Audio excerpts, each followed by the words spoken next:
Selanjutnya DPRD Kalsel dalam hal ini Komisi 2 berharap hadirnya Gerakan Ekonomi Kreatif atau Ekrab di Kalimantan Selatan dapat menggeliatkan potensi yang ada, terlebih saat ini ekonomi Kalsel masih belum pulih akibat terdampak pandemi COVID-19.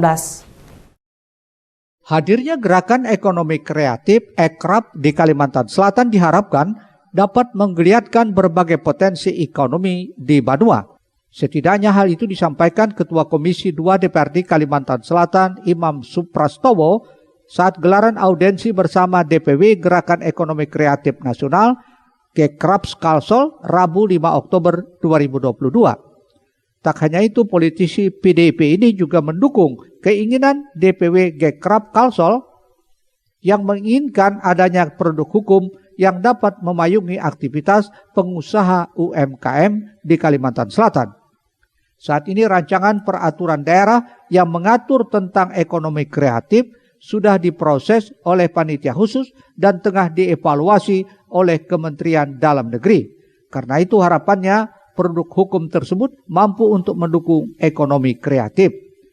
Kita berharap ke depan ini jangan hanya sampai di sini aja, karena banyak sekali hal-hal yang belum bisa terselesaikan. Kita masih belum tahu dengan 17 subsektor tadi apa, karena baru diserahkan tadi, dan Perda kemarin memang ini sudah difinalisasi di Pansus, tetapi masih belum mendapat fasilitasi di Kementerian. Sehingga nanti kalaupun toh ada kekurangan-kekurangan dari Perda tersebut bisa dimasukkan ke Pergubnya, sehingga semua akan terakomodir, dan kita berharap ekonomi kreatif itu nanti akan menumbuhkan suatu gerakan ekonomi yang sangat berpotensi untuk menumbuhkan ekonomi kita, karena kita sadar bahwa pada saat sekarang ini ekonomi kita masih belum bisa pulih kembali karena masih COVID.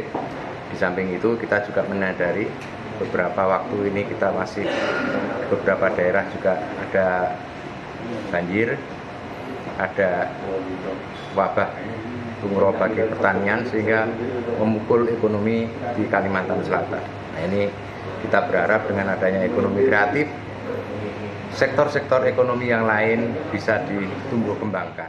Sementara itu, Ketua Umum DPW Gekrab Kalsel berharap dengan adanya produk hukum yang memayungi aktivitas ekrab, maka para pelaku ekrab akan terus berkreasi karena memiliki wadah. Tak hanya itu, ke depan ekrab juga akan mendorong dari segi digitalisasi sehingga berbagai produk ekrab dapat naik kelas. Kreatif di Kalimantan Selatan ini dengan hadirnya Gekrab, satu kawan-kawan yang tergabung dalam para pelaku ekonomi kreatif ini, mereka akan terus berkreasi karena mereka memiliki wadah. Kedua, mereka lebih kuat lagi secara pemasaran mereka, karena kita kira ke depan akan mendorong dari sisi digitalisasi. Produk-produk ekrab hari ini kita dorong naik kelas. Dengan program-program Gekrab ke depan ini kita coba mendorong kolaborasi, jadi segala potensi-potensi dari para pelaku ekrab itu akan bisa maksimal dengan adanya Gekrab. Muhail Banjar TV.